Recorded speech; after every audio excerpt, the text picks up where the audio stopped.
Let's introduce our panel. Our first up is Lane Keys, Director of Cultivation at Habitat Life, based in Chase, British Columbia. There. Hi, Lane. Hello, everybody. Welcome. Lane wins the best background of the day. Beautiful Shuswap, BC. Awesome sunny day. Right. Our next panelist is David Kohlberg. He's a veteran master grower and formerly the head of cultivation at Pure Life Cannabis in Edmonton and Peace Naturals in Stayner, Ontario. Welcome, David. Hi. Welcome, everybody. Next up is Max White. He's the co-owner and manager at Aroma Cannabis in Oregon, USA. Hello, Max. Good afternoon. And last but not least is Greg White, master cultivator at Sundial Cannabis, headquartered in Calgary, Alberta. Hi, Greg. Hi, everybody. Hey, Greg. All right, we have a, thank you for joining us today. Let's start by going around the table and have you talk about what you're up to right now, some of the things that you're passionate about. Let's start with Lane. Well, welcome, everybody. Thanks for joining. So Habitat is located in Shuswap, BC, up in Turtle Valley. We are an organic aquaponics company using coho salmon. So the way that works is we're feeding the salmon in their tanks. All that water is going down to a mineralization process, which it's being treated. At that point, we end up breaking it into two different treatment processes. One that's going back to the salmon because they require strict water parameters. And then a second, we're removing solids, breaking that down to feed our cannabis plants. So now we do have three big upcoming things at the moment. Actually, today we are just processing our caviar strain. So far we've released Cake on the market. It's been well received, and we're excited to get caviar out to the consumers. So that should be heading out to Shelter Market here by the end of the month. So that's going to be awesome. We are also currently expanding. So we're going to have 6 new rooms coming online here. We are just right in the middle of construction. So we're moving that forward as quickly as possible, and then obviously doing the licensing beside it. So that is a good step for us. And then as well, so we brought our Cake and Caviar line into the licensing process. And those we're now going to start working with Mother Labs out in Saskatchewan. We got a good relationship with them, and we really want to continue to bring elite genetics to the market. So we're going to be working with them, doing a bunch of pheno hunting, doing some breeding. So that's very exciting. So last point to make, due to us currently expanding, we'll also be hiring. So you can look up Habitat Life on Job Indeed if you want to join our team and pioneer in the space of growing craft cannabis with salmon. Send us an application. So David, what's up with you? Well, just living cannabis like I have for the majority of my life here. It's an exciting time for us in the industry right now with a lot of these craft growers coming on board. It's a passion of mine, craft cannabis production, being a consumer that, you know, really relies on a variety, not only with quality, but, you know, so many different things that go into cannabis. And being a cultivator and wanting to talk about, you know, cultivation techniques and et cetera, could go on forever. I've been at this regulated cannabis production for 6 years now. I was a master grower at the first LP in Canada, and I've watched the transformation grow. Now that we've gotten rid of the, well, what I like to refer to as spreadsheet growers, where everything was about the bottom line and, you know, product quality was secondary. Now the cream is starting to rise where product quality is everything, you know, so there's so much biomass with what's happening with outdoor growing, with a lot of the companies focusing for extraction. They're growing outside at pennies on the gram. Indoor cultivation has to focus on quality production. The Canadian market in general, we're very sophisticated palates when it comes to cannabis. We've been, you know, using cannabis for years, and, you know, you cannot pass anything that's subpar quality past, you know, the Canadian user, the bottom line. And that's about it. cannabis. Max, how about you? Sure. A little bit about me. As I started pretty young, I was hitting the eye with a stick when I was about 12, and I got my medical marijuana card in Oregon. Oregon came online in 1998. 1999, I received my medical card and started growing for patients. Fast forward 20 years, I am an owner and operator here at Aroma, and we were one of the first producers in Oregon when we came online about 3 years ago. One of the exciting things is that we're still in business because it's been a rocky road in this Oregon industry. Maybe some of you guys know, but it's kind of finalized itself out and leveled out.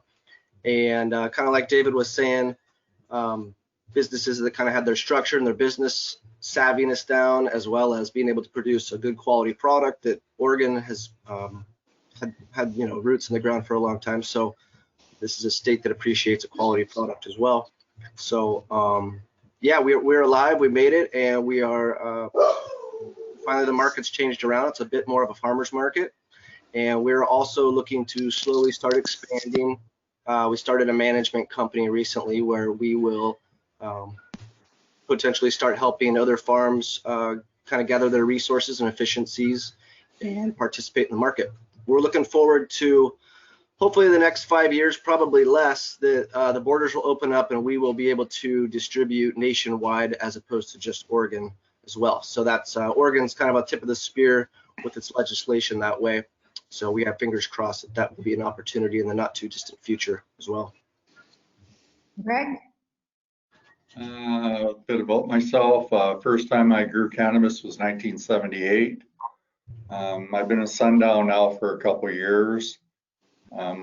It's great here. I mean, we're a craft at scale facility. So what it means is we have modular rooms set up that are all 100 light shows. Currently, we're running 3,500 shows with the capability of running up to 10,000 lights at craft at scale. So the learning curve was pretty steep at this this amount of volume, but it's really exciting now, to see what we're actually doing with our finished product. It's only getting better, and it's only going to keep getting better now. We've recently just brought in 55 new genetic lines, including 15 Gold Cup winning cannabis trophy winners, a few of them that I bred myself. So those are getting scaled up. They'll be introduced, I think, probably in the new year, maybe some of them a little before that. And I think they're going to make a huge impact on the market. As David was saying, quality is everything. We all know that. All of us guys grow. I'm all about quality. We push it. Not everybody might agree with the costs that go with that, but that is the game, right? And here at Sundial, I'm totally supported with doing what we need to do to get us to that excellent level of product, right? What I'm excited about right now is trying to push the market forward and understanding terpenes and cannabinoids. We're a THC driven industry right now, with sales, and I think we'll see that change because not everybody wants something that just hits you on the head. Terpenes and cannabinoids react differently to everybody. So I think that's a huge thing we need to advocate in the country with the smoke, right? Because I don't want to smoke. I've got strains that'll produce high 20 THCs, but I wouldn't want to smoke them. It's just too much, So, and I think it's wonderful what being a part of a webinar like this. Me growing up, and I'm sure David reflects on it. The other guys, you're a little younger. No disrespect, of course. we're all good at what we do. But us, there's no way 30 years ago if you told me this was going to be this, I could have ever believed I would be sitting national right now. Boom Shanker, right? So yeah, it's wonderful. It's a great thing. So following on that line, I'll start with you, Greg, with the question. You've been in this community, in this environment for most of you have been actually. What changes have you seen in the growing techniques for cannabis that are making an impact in commercial production? I mean, we've seen huge changes since the early 80s. I mean, let's face it, back then there weren't stores, you know, there were no magazines, there was none of that stuff. You know, we made our own nutrients. You know, we learned trial and error, right? There's so much information on the internet now, and, you know, some of it's viable. I mean, let's face it, you can grow the plant 1,000 different ways. It's, you know, it's just, you know, you find your own unique way to make it win for you, I believe. And whether you're going to be running it, you know, like hydroponically or, you know, in a soil, or like with Lane doing a, you know, an awesome thing with the fish. I've never done it, but I've studied it, and that's totally, you know, I dig it, man. That's cool. So the game being is, you know, the biggest changes are happening right now with, with what's available in terms of technology. You know, before we strictly grew from feel and what we were seeing with the plants. But, you know, now we have all this technology with science and equipment and testing. You know, it's amazing. It really is. It's you know, we're actually putting the science behind what we do now. And, you know, and I think we'll see, you know, we'll see it plateau sooner or later in terms of, you know, what the plants can actually do based off the testing that we can, you know, we can do. And for me with Sundial, it's wonderful because they have the resources for me to be able to do that, right? You know, I mean, you know, home ops and stuff like that, you know, you just don't have that. You know, you just, first off, most of the guys just don't have that cash flow to just, you know, start dropping that, you know, $1,000 a week or whatever it is on testing, you know, the various nutrients and everything that are running through the plant.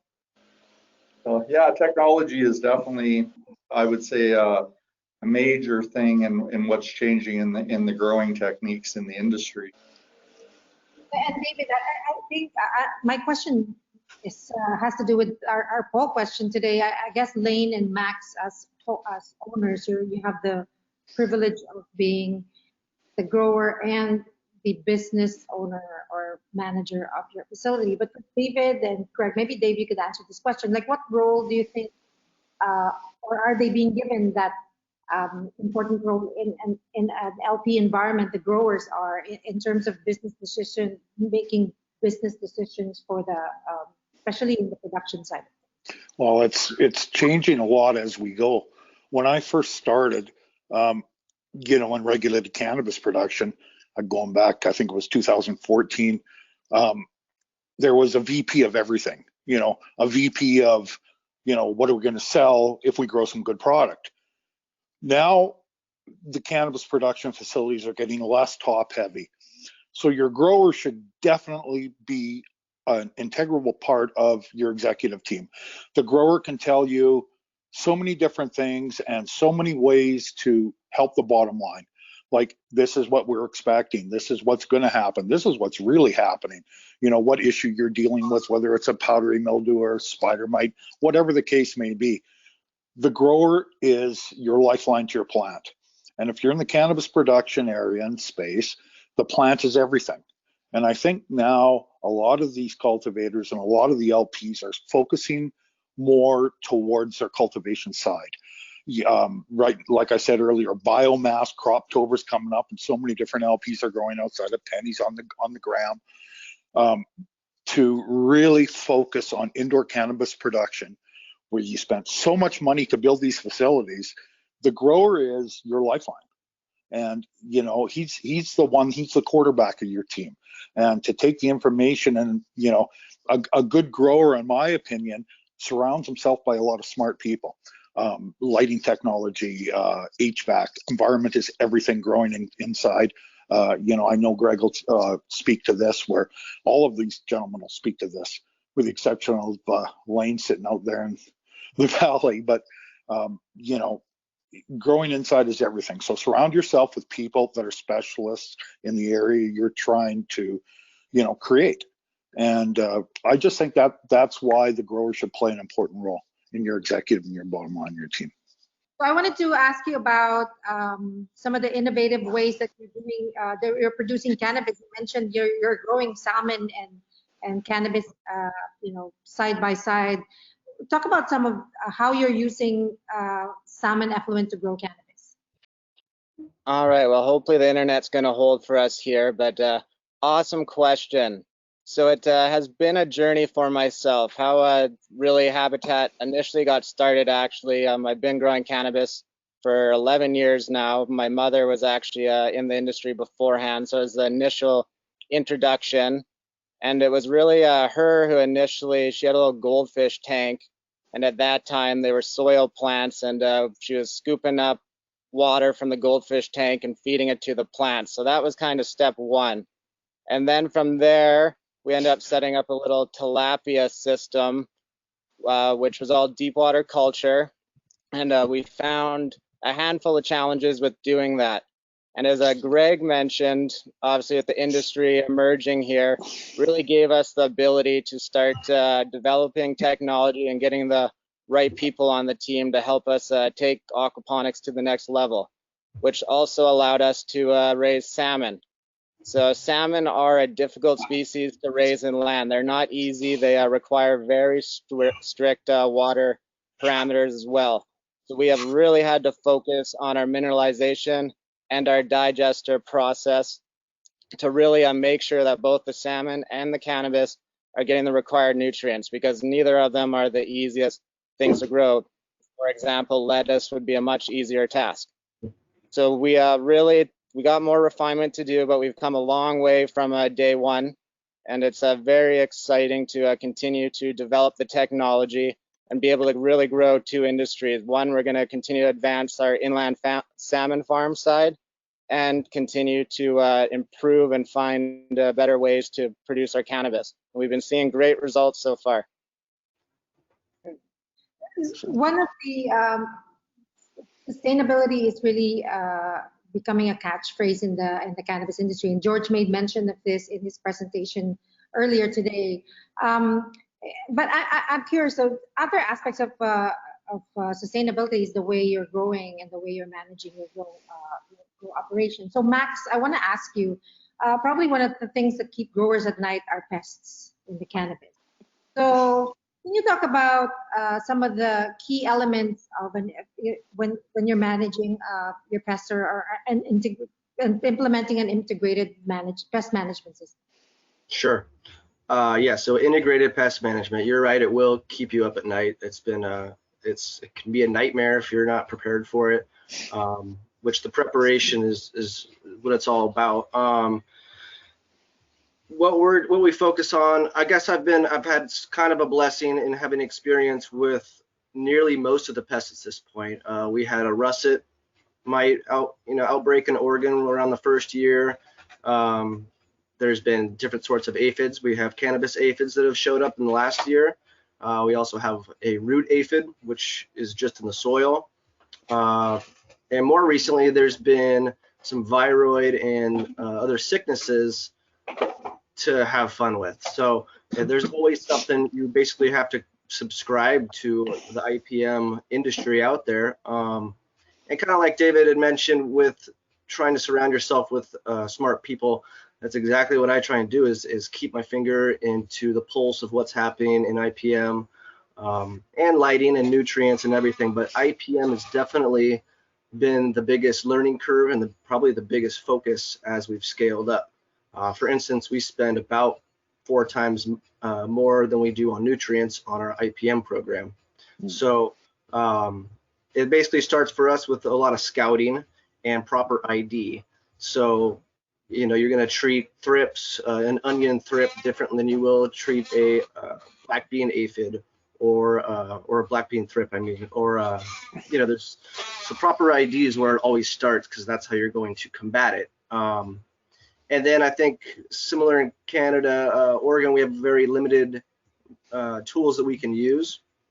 I think we do have a little bit more than Canada's allowed to use. But for instance, in veg, we do a lot of preventative. So we'll do sprays.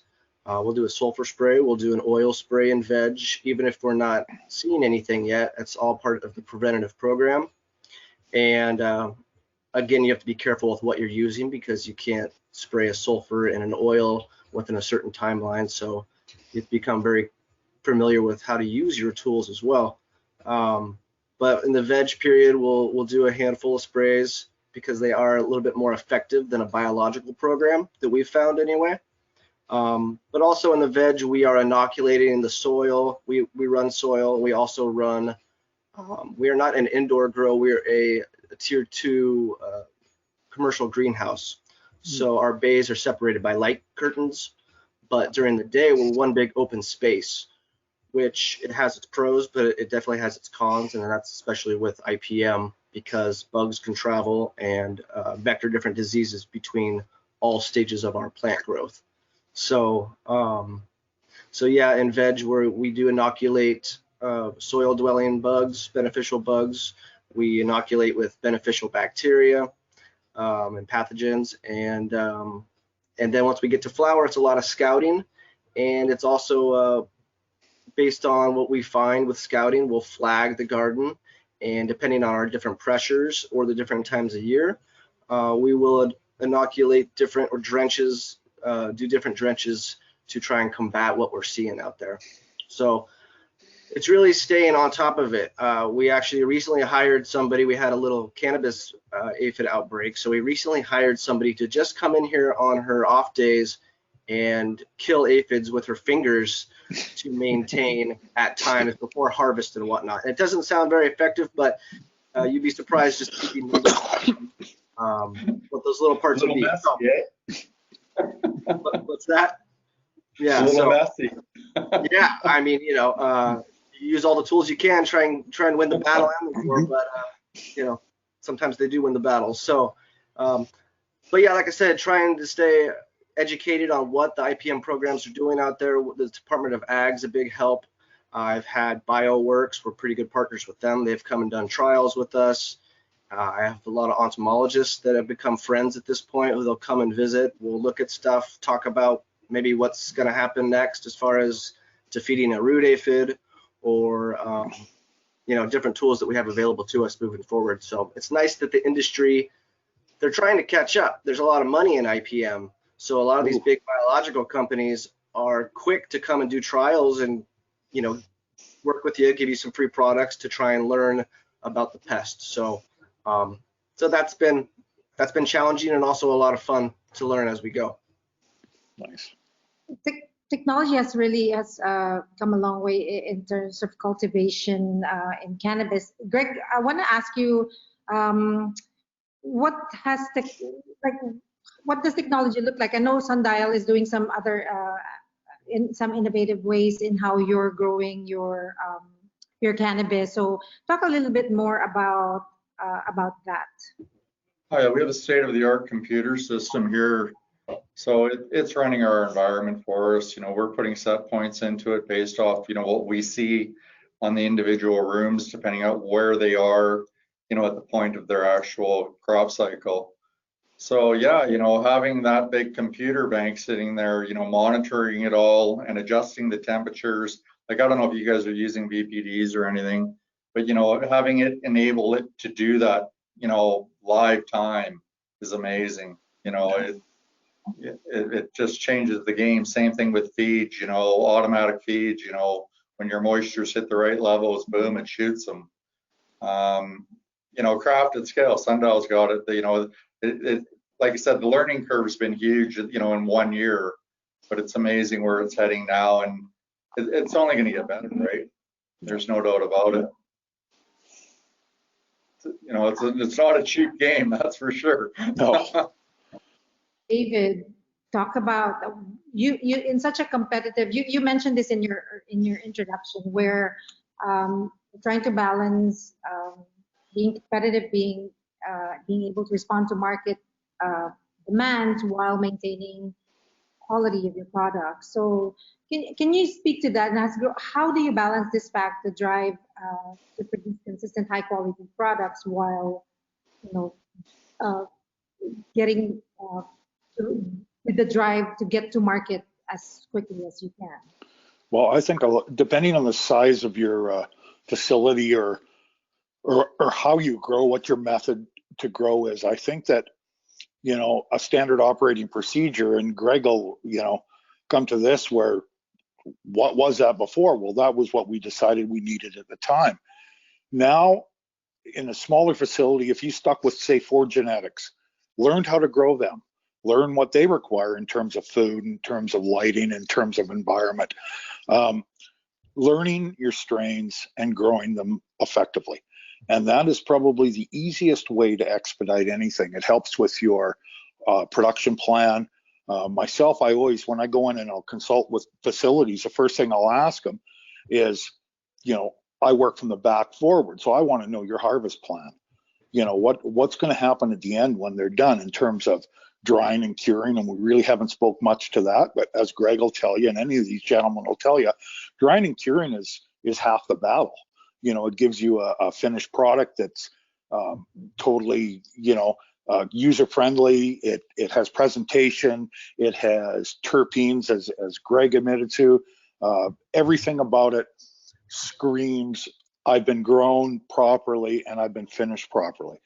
So in order to get that down, you have to work from the back forward, so to speak, every time there's a seat in the house, because what we work in is the most expensive real estate, in our counties, provinces, or states, because every spot that there can be a plant, there's got to be a plant. We can't have dead space sitting around. So just basically being able to work your production plan, making it, knowing your genetics, that makes all the difference. And everybody, as Greg admitted to, that there's a million different ways to grow this plant, and what works for some might not work for others. But at the end of the day, it's all about the product that you put out, and are you proud of it? As a grower, there's nothing more satisfactory than me looking at something and that I've grown and saying, hey, I just grew this. I'm proud of that fact. And it's something, when I started in this business many, many years ago, that was something that's always stuck through me. I'm proud of what I've done.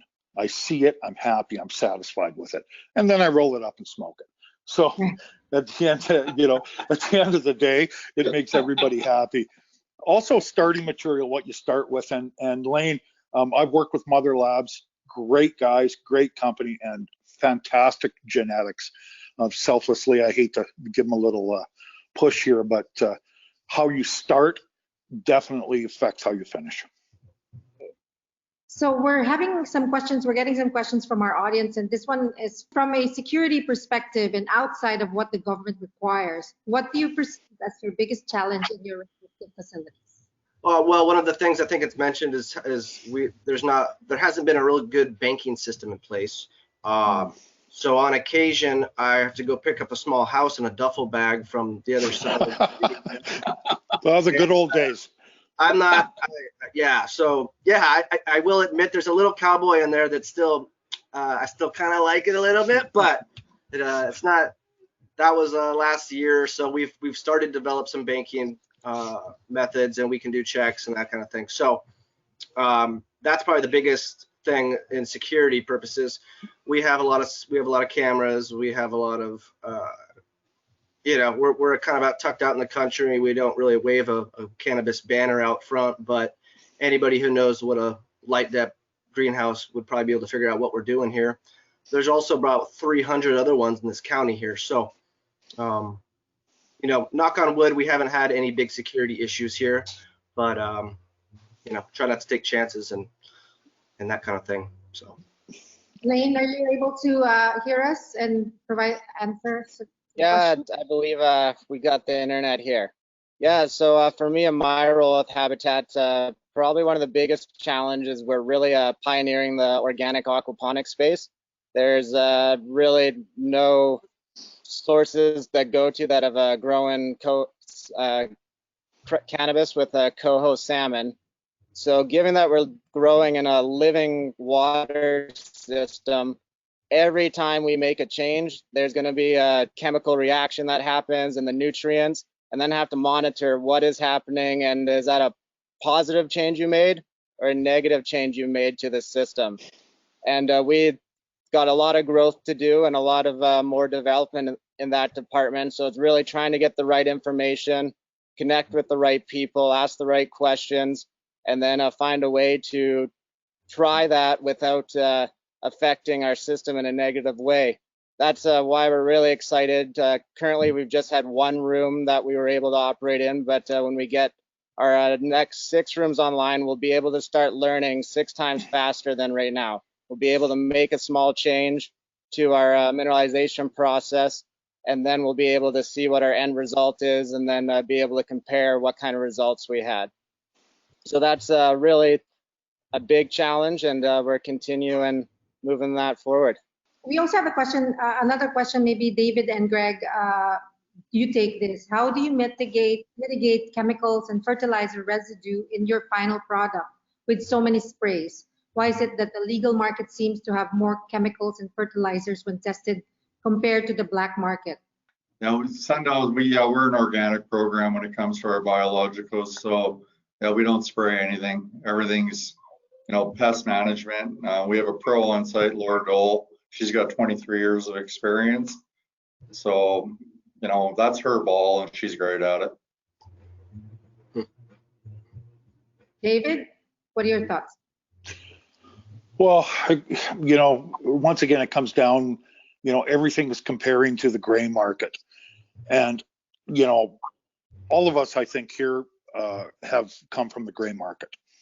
And the one difference and the dividing difference here is testing. Okay, so when it comes down to regulated cannabis production, it comes down to testing. And the government, we test for microbials. Now we're, as mandatory, we're testing for pesticides. Not only that, everything else that comes into it, heavy metals. So if we're getting, and I really didn't remember where this question was focused, but when it comes down to having a product on a equal basis between the gray market and our product, it costs us a lot more money to produce it with the taxing from CRA, et cetera, et cetera. So we have that hurdle to go over. But as far as quality control, I think that's the biggest difference. So if you, feel comfortable about, ingesting a product that hasn't been tested, well, there's a lot of people that grow their own gardens at home, so they know what goes into their garden.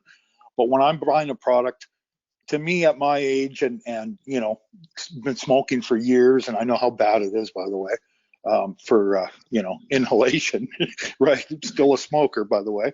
I feel a little bit more comfortable knowing that my product's been tested. And I think once that gets across to the consumer, because of the younger generation's a lot smarter when it comes to that, when it comes to health, being health conscious, what goes into your product, how it's produced, and the testing, I can't say enough about it, because that's going to be the difference maker. Once we get our quality driven, it's 6 years at this, with regulated cannabis production, and the quality is great. There's some great quality out there. There's other people that are catching up, but eventually they'll get there. And it's so important to get us a clean product, and that's what I'm proud of most, working in regulated cannabis production. It kind of makes me proud because in the free market or the black market, you could use all kinds of different pesticides that the big ag industry has available to them. And as a cannabis industry, it feels pretty good to be part of something that's pushing forward with sustainability, not only for the product you smoke, but the practices you use too. So I think there's been a lot more biologicals that have come on board for big ag applications as well, which I would say that maybe cannabis is pushing that forward, which I think is a great thing in general. Mm-hmm. So we have time we're almost at the end of our session, unfortunately, but we have time for one more question, and I want to ask everybody this question. So what do you think, maybe in 20 seconds or less, what do you think is the most important thing that the growers can do to advance the profession? So what needs to happen so the profession of cannabis cultivators would be elevated?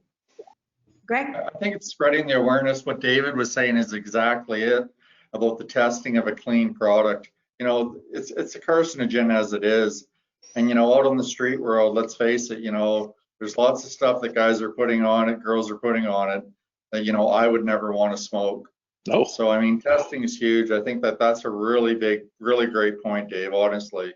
And, and again, I'm so proud of Sundial being, using, biologicals. When I first started here, when I first met Laura, because she's our ICM specialist, and she told me she was biological. I've been using biologicals since the 80s, and it's the only way to go. But again, there's a cost to it, right?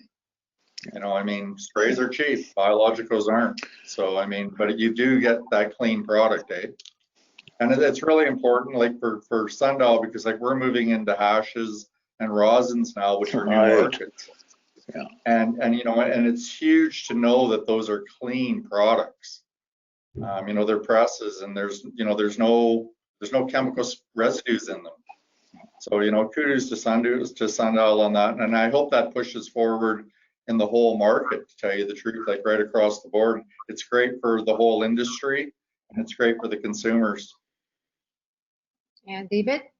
I just think that in 20 seconds or less, you're framing me here, but I'm excited about the micro cultivation licenses coming out.